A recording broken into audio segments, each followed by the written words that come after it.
तो हम शुरू करते हैं, किससे शुरू करते हैं हम? बेल्जियम की साझेदारी, यानी कि the case of Belgium. Belgium की क्या स्टोरी है, ये शॉर्ट नोट्स हैं, ठीक है। बेल्जियम यूरोप का एक छोटा सा देश है जहाँ की जातीय बनावट है, जहाँ बनावट है बहुत जटिल है। वहाँ की क्या है, जातीय बनावट बहुत जटिल है।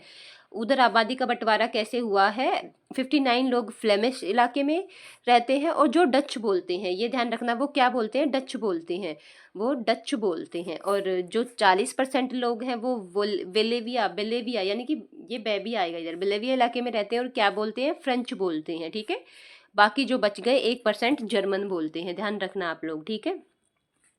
तो इन्होंने क्या बताया है ये देखो एक बार फिर से। 59% लोग फ्लेमिश बोलते हैं और डच इलाके में रहते हैं। 40% लोग बोल्विया बोलते हैं और फ्रेंच, बोल्विया इलाके में रहते हैं और फ्रेंच बोलते हैं। क्या बोलते हैं? फ्रेंच बोलते हैं, ठीक है, ध्यान रखना इसको। क्या बोलते हैं? फ्रेंच बोलते हैं, ओके। और तो इनमें तनाव का क्या कारण था? तनाव का क्या कारण था? राजधानी ब्रसलेस में स्थिति उल्टी थी। वो किसकी थी? वो बोलेविया की थी। और जो बोलेविया की ना, जो ब्राजील की, वो किसकी थी? बेल्जियम की थी स्थिति, ठीक है। और जो बेल्जियम की में तो ये था कि 59% फ्लेमिश बोलते हैं और डच 40%, जो भाषा डच बोलते हैं, और जो 40% है वो फ्रेंच बोलते हैं। लेकिन बेल्जियम की राजधानी ब्रसलेस में तो इसका उल्टा था। वो कैसे था? 80% फ्रेंच बोलते थे और 20% डच, और उसमें क्या था? 59% डच और 40% ये फ्रेंच बोलते थे। तो ये उल्टा था ना। तो ये क्या था फिर? अल्पसंख्यक फ्रेंच भाषी लोग ज्यादा समृद्ध और ताकतवर थे और डच भाषी लोग इनसे नाराज रहते थे, क्योंकि जो समृद्ध होगा उन्हीं का सब कुछ बोलबाला रहेगा। तो फिर समाधान क्या निकाला? बेल्जियम ने 1970 से 1993 के बीच अपने संविधान में 4 बार, कितने बार? 4 बार संविधान में संशोधन किया है। केंद्र सरकार में डच फ्रेंच मंत्रियों की समान रखी। क्या संख्या समान रखी? क्या संख्या समान रखी? कैसे? डच और फ्रेंच मंत्रियों की संख्या समान रखी। राज्य सरकारों को केंद्र के अधीन नहीं रखा गया, उन्हें स्वायत्तता दी गई। जो राज्य सरकारें वो केंद्र के अधीन नहीं हुई, उनको स्वतंत्र छोड़ दिया गया कि भाई तुम अपने लिए करो, अपने एक समुदाय के लिए करो, ठीक है। एक सामुदायिक प्रतिनिधित्व वाली सरकार बनाई गई। राजधानी ब्रुसेल्स में अलग सरकार बनी जिसमें दोनों संविधाओं के जो दोनों समुदाय थे उनके समान प्रतिनिधित्व था। क्या था? समान प्रतिनिधित्व था, ठीक है। और एक और बनी सामुदायिक सरकार, कम्युनिटी गवर्नमेंट। वो कैसे बनी? भाषा, संस्कृति और शिक्षा जैसे मुद्दों के लिए एक तीसरी सरकार बनाई गई जिसे संबंधित भाषा के लोग ही चुनते थे। क्या? जिसे संबंधित भाषा के लोग ही चुनते थे, ओके। और फिर क्या, कैसे किया इन्होंने? फिर आगे देखते हैं हम पॉइंट 2, श्रीलंका में बहुसंख्यकवाद। तो ये इसका बेल्जियम का हो गया। कितने प्रकार की सरकार बनाई बेल्जियम ने? 3 प्रकार की सरकार बनाई, ये ध्यान रखना, ठीक है। और उन्होंने अपने संविधान को और जो भी उनका संघर्ष चल रहा था उससे निजात पा लिया। अब ये श्रीलंका का ये केस स्टडी दी गई है हमारी 10th क्लास में, तो वो हम देख रहे हैं, ओके। तो अब श्रीलंका 1948 में आजाद हुआ था, लेकिन यहाँ का अनुभव बेल्जियम से बिल्कुल अलग था। आबादी 74% सिहली, ज्यादातर बौद्ध और 78% तमिल। ये तमिल कौन थे? जो अपने देश के गए हुए थे और कुछ वहाँ के जन्मजात तमिल भी थे, ठीक है। ये वो थे जो हमारे अंग्रेजों के टाइम पे बंदी बना के लेके जाते थे।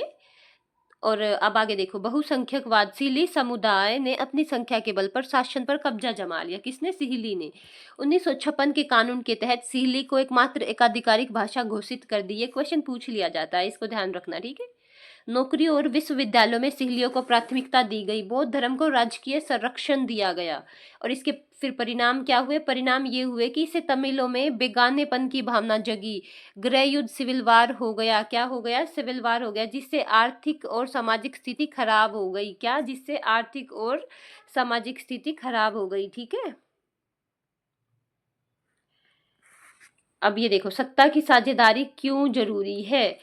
एनसीईआरटी में ना 2 पक्ष दिए गए हैं, ठीक है। क्या दिए गए हैं? एक युक्ति युक्त परक, यानी कि युक्ति परक तर्क, इसे युक्ति युक्त भी बोल सकते हैं, युक्ति परक तर्क। इसमें क्या दिया गया है? यह विभिन्न सामाजिक समूहों के बीच टकराव, कन्फ्लिक्ट को कम करती है, इससे राजनीतिक स्थिरता बनी रहती है, ठीक है। दूसरा क्या है? मोरल। दूसरा क्या है? Moral reason. ये क्या दिया गया? सत्ता की साझेदारी लोकतंत्र की आत्मा है। इन्होंने कहा है कि सत्ता की साझेदारी क्या? लोकतंत्र की आत्मा है। एक लोकतंत्र सरकार वही है जहां जनता की भागीदारी से शासन चले। किससे? जनता की भागीदारी से, ठीक है। और इसमें प्रूडेंशियल में क्या बोला गया है, यानी कि युक्तिपरक में क्या बोला गया है, इसमें बोला गया कि विभिन्न सामाजिक समूहों के बीच टकराव को कम करती है, ये सिर्फ राजनीतिक स्थिरता के बारे में सोचती है। ठीक है, ये देखो अब आगे। अब है सत्ता की साझेदारी के रूप, इसके पावर शेयरिंग फॉर्म्स क्या है। ठीक है, एक है हॉरिजॉन्टल डिस्ट्रीब्यूशन। क्या है हॉरिजॉन्टल डिस्ट्रीब्यूशन? ठीक है, के बीच कैसे हॉरिजॉन्टल कैसे होता है, जो एक ही समान स्तर पर हो। ठीक है, यहाँ पे यहाँ पे विधायिका और यहाँ कार्यपालिका और यहाँ न्यायपालिका जो समान रूप से हो। ठीक है, उसको क्या बोलते हैं? उसको बोलते हैं हॉरिजॉन्टल। क्या बोलते हैं? हॉरिजॉन्टल, ये वाला। ठीक है, याद रखना आप लोग, ये वाला। और इससे आगे वाला कौन सा है? इससे आगे है ऊर्ध्वाधर वर्टिकल डिस्ट्रीब्यूशन। इसको कैसे बोलते हैं? जो सरकारों के बीच ऐसे हो, यानी कि केंद्र सरकार, राज्य सरकार और फिर पंचायतें। ठीक है, कैसे? ऐसे हो। अभी चलो हम देखते हैं इसको। सरकारों के विभिन्न स्तरों के बीच केंद्र सरकार, राज्य सरकार और स्थानीय निकाय, पंचायत, न्यायपालिका, इसे संघीय सरकार कहते हैं। विभिन्न समूहों के बीच, जैसे धार्मिक भाषाई समूहों के बीच, उदाहरणतः बेल्जियम, समुदाय सरकार या भारत की आरक्षित सीटें, ये क्या है? ये समूहों के बीच है, क्योंकि बेल्जियम ने तो दोनों समुदायों को अलग अलग एक तीसरे नंबर की वो दे दी ना कि भाई तुम सामुदायिक सरकार बना लो। ठीक है, और ये क्या है? आगे राजनीतिक दलों और दबाव समूह के बीच गठबंधन, गठबंधन सरकारें, इसका सबसे अच्छा उदाहरण है जहां अलग अलग विचारधारा वाले दल मिलकर रहते हैं। ओके, तो ये देखो अब बेल्जियम के जातीय पॉइंट्स देख लो जो इसमें दिए गए हैं। ठीक है, भौगोलिक तुलना, बेल्जियम क्षेत्रफल में भारत के हरियाणा राज्य से भी छोटा है, ये एनसीईआरटी में दिया गया है। इसकी सीमाएं फ्रांस, नीदरलैंड, जर्मनी और लग्जमबर्ग से लगती हैं। फ्लेमिश क्षेत्र में 59% आबादी रहती है जो डच बोलती है, और बोल्विया क्षेत्र में 40% आबादी रहती है जो फ्रेंच बोलती है। क्या? जो फ्रेंच बोलती है, याद रखना। बोल्विया में क्या? बोल्विया में 40% आबादी रहती है जो फ्रेंच बोलती है। फ्लेमिश में 59% आबादी रहती है जो डच बोलती है। ओके, और इसकी 3 देशों के साथ सीमाएं लगती है, फ्रांस, नीदरलैंड, जर्मनी और लग्जमबर्ग, चारों के साथ। ठीक है, ये याद रखना आप लोग। ओके, किसके साथ लगती है? फ्रांस, नीदरलैंड, जर्मनी और लक्जमबर्ग। ओके, अब आगे देखो आप लोग। जर्मनी भाषी देश में केवल 1% है। कितने परसेंट है? 1% है। और ब्रुसेल्स राजधानी में इसका उल्टा था। कैसे? 80% फ्रेंच थे और 20% डच थे। ठीक है, और अब ये देखो, आर्थिक असमानता बहुत थी। अल्पसंख्यक फ्रेंच भाषी लोग डच भाषाओं की तुलना में अधिक समृद्ध और शक्तिशाली थे। क्या थे? अधिक समृद्ध और शक्तिशाली थे। कौन? फ्रेंच लोग। किसकी कंपैरिजन में? डच भाषी लोगों के कंपैरिजन में। ठीक है, तनाव का काल कब से कब तक चला? तनाव का काल चला 1950 से 1960 के दशक में। कब तक चला? 1950 से 1960 के दशक में। ठीक है, डच और फ्रेंच समुदायों के बीच तनाव चरम पर था। और अब ये देखो, मुख्य विवाद स्थल ब्रुसेल्स में डच वासियों की स्थिति बहुमत में होने की वजह से अल्पमत राजधानी स्तर पर की थी। क्या थी? कि अल्पमत की थी।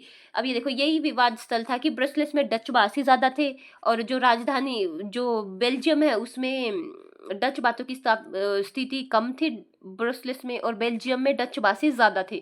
तो इन्होंने अपना मुद्दा अच्छे से सुलझाया और उस पर काबू पाया। ठीक है, सबसे सफल संविधान रहा इनका। ओके, और यूरोपीय संघ, बेल्जियम के सफल मॉडल के कारण यूरोपियन संघ ने यहाँ मुख्यालय कहाँ चुना? ब्रुसेल्स में। इसी के सफल मॉडल के कारण ईयू ने अपना कहाँ चुना है? मुख्यालय ब्रुसेल्स में। ठीक है, जो कि ये इसका सदस्य भी नहीं है और फिर भी इन्होंने चुना क्योंकि इसका सफल मॉडल रहा है, दैट्स व्हाई। ओके, अब ये देखो, अब ये श्रीलंका के पॉइंट्स को देखते हैं हम लोग। ओके, श्रीलंका का बहुसंख्यकवाद, स्वतंत्रता कब मिली? 1948 में मिली।